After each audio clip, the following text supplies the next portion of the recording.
All right, everybody, welcome back to the Aptitude Outdoors podcast. Thanks for tuning back in.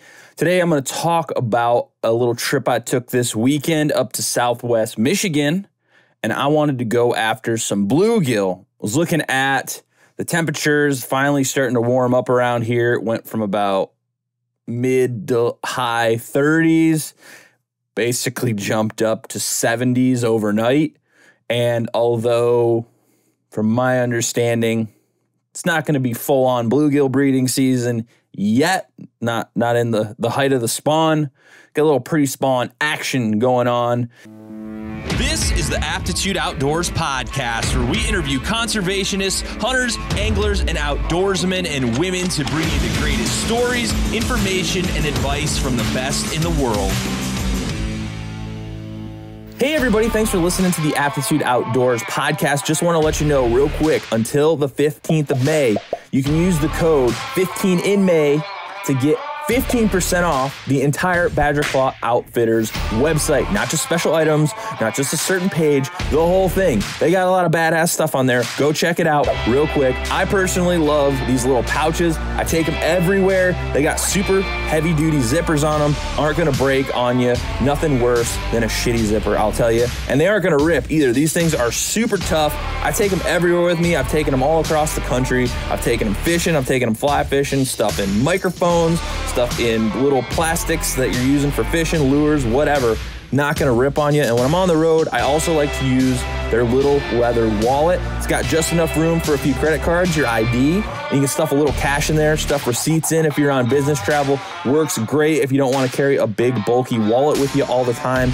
And you're gonna want to head over to the Badger Claw Outfitters website and get 15% off using code 15INMAY. Get over there. It ends like really soon. Like now. Go over there. And the lake I was at, relatively small, not very big. The weeds had not really started growing up yet. There was not really a strong weed edge where they usually like to hang out. So I was just fishing off of past knowledge of where I've caught bluegill before, and talked to some dudes up there that were fishing as well on boats, and they were having okay success. I mean, not the greatest bluegill catch of all time, but we were catching fish, and that's all that mattered. So I went up there on a Friday night and caught a couple. I was screwing around with some stuff. I tried doing some micro drop shotting for bluegill. Only caught bass on that. Imagine that. And I was trying to do some crankbait, little micro crankbaits. No bluegill on that. I did catch a couple on rooster tails, which was not surprising. And the only ones I caught on the rooster tails were decent size, but I didn't catch enough that Friday night to warrant keeping overnight, so I just threw them back. And then Saturday morning, I woke up and hit it hard. I started fishing about 7 a.m., fished till about 9, ate breakfast, went back out from 10 till about 2, and took a short break, ran into town, got some worms. I was just fishing on a Quantum rod that I bought for crappie. It is like a medium fast rod, and it's got like a size 20 spinning reel on it. I really love that rod. I don't really recommend specific gear very much, but I do really love that rod. And it's a little overkill maybe for some bluegill. They feel pretty light on that rod. So I might downsize to something just so they're super fun to fight. But as I've said a million times, I love bluegill. I love catching them. I love eating them. And the rod worked. It was good. So I fished pretty hard all day, and I didn't have any worms in the morning, and I was just too lazy to drive up to the bait shop and get some, to be completely honest with you. And I found this old pack of smelly Gulp crickets that I've had forever. I've never opened it. It was still sealed. It's probably 5 years old. I was like, screw it. I'm up here to screw around. Let's see what happens. As soon as I put that on, they started hammering it, and I had to try a few different hooks to make it work. I had like size 10 hooks is what I was using, which usually work pretty well for me. I had a straight hook on there, and it would not hook them. So I switched to an offset hook, and then I started catching them, which was probably 90% of my problem in the morning, why I just couldn't keep any on. So after I made that switch, they loved that gulp. The smell is terrible, as anybody knows. I think I set the world record for times in a row of spilling gulp all over myself when I was trout fishing a few weeks ago on some of the trout releases around here where I live in Ohio. I spilled a whole container in my bag. I don't know why I always do this. Like, I should know better, but I always do that. But regardless, it worked. But when I took a short break in the afternoon, I ran to town, got some worms. I got the just small little panfish worms. And those obviously work super well. You cannot beat the worm and bobber combo for panfish. You can try every method that exists. But I mean, any old guy you talk to is out there crushing them on worms and bobbers. And over the years, I've found that I really like those long, skinny bobbers. I feel like there's less resistance when they pull them under the water. And I was trying about different ways of hook setting them just to make sure that I could get them. Don't hook set them like a bass. That did not work. And I was just seeing if it would land more fish, and what it probably did was rip the hook out of their mouth. So that didn't work. I tried gently hook setting it. I still think that was a little too over the top, especially with that bigger rod for bluegill. And then what I ended up essentially doing towards the end of the day was, as soon as the bobber went underwater, I just started reeling at a relatively good pace and keeping tension. And I found that as soon as they got tension on, they would stay on. And as soon as any tension left that line and the rod, they would get off. So it must be when you get them in the lip, that hole, sometimes it rips a little hole, and the hook just must fall right out. That's all I can gather. That's all I could think of, because I was really bored out there, honestly, for most of the day, just sitting there thinking of why they wouldn't go on. Luckily, they were decently sized bluegill. They were as big as my hand, most of them, and I have pretty big hands, so it was definitely worth it. I ended up with 14 that I kept. Probably caught like 20, 25 maybe. I didn't really keep track. Some of them were too small. They just weren't worth keeping to eat. And I had a nice bluegill dinner. The second half of the day, I did go out in a rowboat, which was significantly better because I could explore more than the shoreline, which is still, I mean, I caught a ton of them off the shoreline. It's just you have more access to a little bit deeper water, maybe where there's transitions are. You can find them a little easier. I did not use a fish finder. I didn't use a depth reader.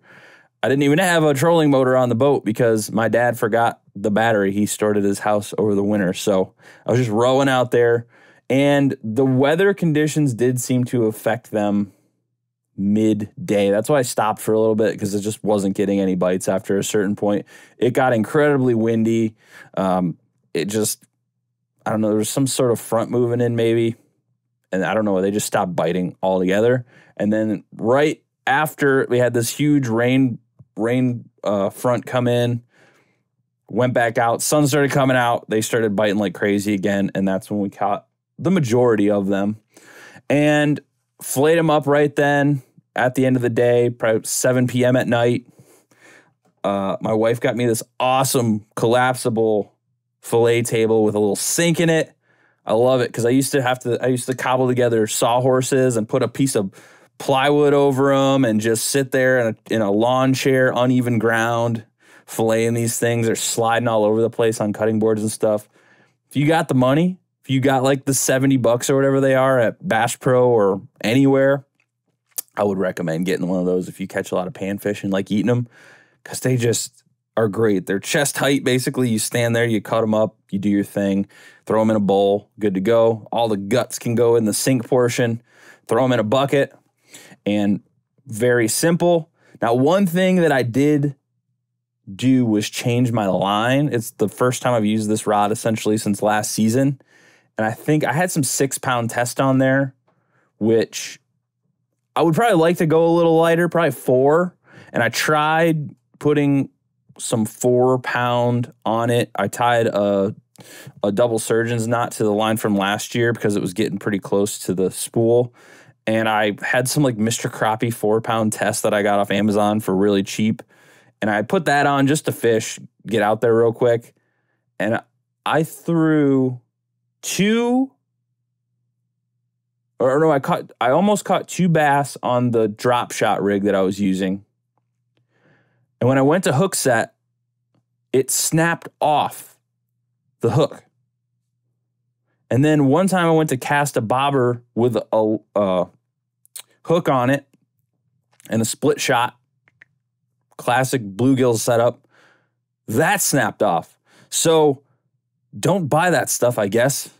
Maybe it's just really old and I've had it for too long, but I will not buy that again. I lost 3 lures to that 4-pound Mr. Crappie. So line, I would definitely suggest not buying shitty line because you're going to lose fish when it snaps off. And I like catching bluegill and crappie on really light line. They fight like crazy. Maybe next coming weeks I'll go up there when the spawn starts going off. The weather's supposed to really, really warm up and stay warm for a while now. So those water temperatures should be rising. So I'm going to go. I like to stockpile panfish in the early season because they get harder to catch. They get in deeper water and stuff as the summer goes on. And I really like to have a fish fry on my birthday every year. So I really like to stock them up. My family loves eating bluegill. It's like one of the few fish they don't complain about eating. Still on my bass quest, but it's bluegill season and I can fish bass all summer long, so I'm not super concerned about that. So yeah, it was a really fun weekend. I encourage you this time of the year, if you're up here in the Midwest, get out there and start going after panfish. I don't care what anybody says, they are so fun to catch, especially when you get a bigger one. They'll bend your rod just like anything. I like catching them. You can see in the corner back here if you're watching this on YouTube, I got a little tiny rod. I got that at Walmart for like $30. I might just take that from now on because fighting them on that little rods is just like catching a big bass. It's super fun. So get out there, start fishing, and it is also turkey season. I'll talk about that later. I went out and had a turkey hunt with my friend Seth the other day. We'll talk about that at a later time. It was okay.